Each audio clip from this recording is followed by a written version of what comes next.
All right, name, image, likeness. Three words that have thoroughly transformed college football into an even bigger business, with some student athletes commanding millions of dollars a year to play for one of the nation's top programs. Now a movement is underway to give players an even bigger voice on the future of that sport. Brandon Copeland played 10 years in the NFL, now spends his time advising and educating the next generation of athletes. He is a member of CNBC's Global Financial Wellness Advisory Board, joins us once again at Post 9. Welcome back. It's good to see you. Thanks for having me. You are at the center, really, of this conversation, I think we can say it is, about where this is all going from here, specifically in terms of athlete representation at the collegiate level. So it was reported that just before the national championship game on Monday night, that prior weekend, there was a meeting of about 50 players who were discussing how to have a bigger seat at the table. And you were in the room. Absolutely. Can you shed some light on what was discussed and where this is all going? Yeah, so first and foremost, it's historic that, like you said, college football players would fly into Atlanta on, frankly, their first weekend back from school break, so to speak, to talk about the business of college sports. They did that through athletes.org, their chosen players association, to understand, get educated first and foremost, but then also to organize and understand their thoughts on the different issues that college athletics leaders are making decisions on about them, without them. So how long should transfer portal be? What happens if you get hurt in the middle of the season and you have this NIL contract, but now because you can't play, the school takes away your NIL contract, right? There's a number of things that are going on in college athletics right now that the average fan sees and thinks that college athletes are finally making money.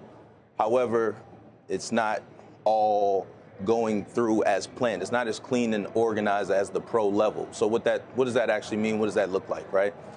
We had one young man who was a 5-star recruit, was going to go to a big SEC school, and he was going there, and he said during the conference, if that school would have paid me the money that they promised me to go there, then I would have paid for my father to have another kidney. And his father passed away last January. We have other folks who, a quarterback from Northwestern, spoke about how at your spring evaluation period, he's transferred a couple of times, but sometimes the coach is telling you, hey, you will never see the field here. So you either enter the transfer portal or we're going to push you off of this team, right? So there's a number of different things where college athletes right now need to be protected in their own players association so that they can have rules and standards that protect their livelihoods from compensation and health and safety standards. To what degree do the institutions need to be protected, do you think? In terms of you're promising millions of dollars to a student athlete to go, play football at your school, theoretically over a 4-year period. Right. And if you decide that you're not going to stay for all 4 years, what protection is in place for the institution that has ponied up this money? Yeah, right now, none, frankly, right? That's why you see guys that are literally decommitting from schools, or they're red-shirting in week 4 of the season as their team is having a most successful season of their generation, so to speak. UNLV's quarterback did that in the middle of the season last year, right? Because he was promised money that he never ended up getting. And so I think that by having the representation, you will also have great opportunities for the schools to actually have some real contracts that they can oversee as well, too, which is why it works so beautifully at the pro level.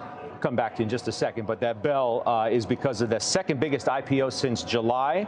Venture Global is open for business today.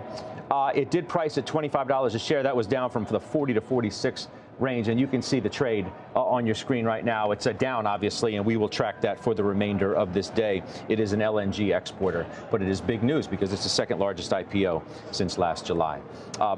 Another question, just basically, do you think NIL is out of control or not?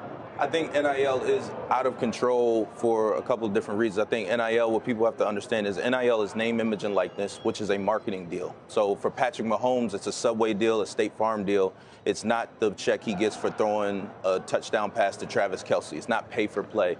The NCAA and schools don't want to admit that it's pay for play because they're also afraid of triggering employment status for their athletes.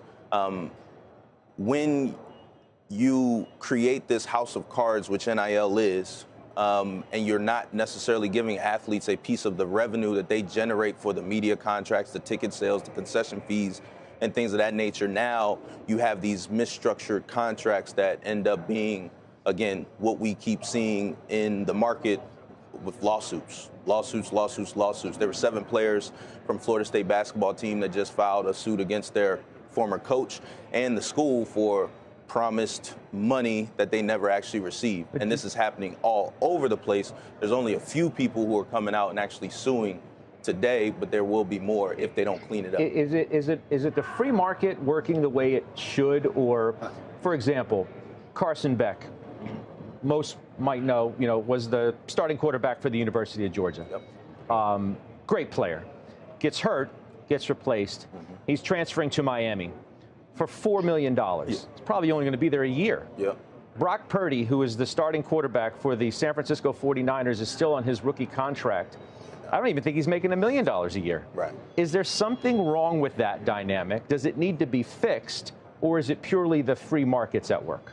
I think that it needs to be fixed, but it needs to be fixed in a way where the schools have their representation and the athletes have their representation. Right now, the reason why this dynamic is happening is because the schools are trying to solve it all themselves without necessarily bringing the athletes to the table to figure out what the real structure should be, right? And until you bring the athletes to the table, you're going to try to continue to impose rules on them that they're not going to comply with.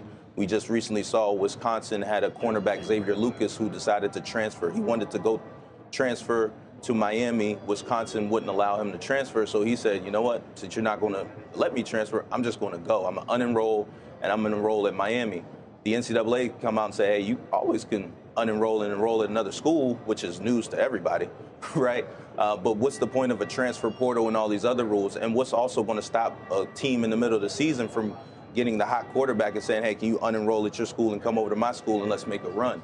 If you don't bring the athletes to the table, then these are going to be problems for so many people involved. And frankly, I played with Bill Belichick for a season with the Patriots. I can't imagine how he's going to deal with having to recruit players every single season to want to stay at UNC. Were you shocked that he went back to college? Shocked? Yes, I will say, yeah, I was shocked. But I think that hopefully this year off, I've seen him smile more in the last year than a whole season. So hopefully hopefully it works at the college level with how he's coaching his players. Eagles, Commanders, Bills, Chiefs. The winners will be who? Ooh, you got Commanders. I got Jaden Daniels pulling it off, right? The young rookie pulling it off. I knew I liked you. Next game. Yeah, you got the Chiefs doing it. I think the Chiefs, there's not too many teams that have a Super Bowl routine where they know exactly what they're doing to get ready for this moment, and I can't wait to watch this weekend. All right, nor can I. Appreciate you being here. It's an important conversation. I'm glad you're right in the middle of it. That's Brandon Copeland, once again here with us at Post 9.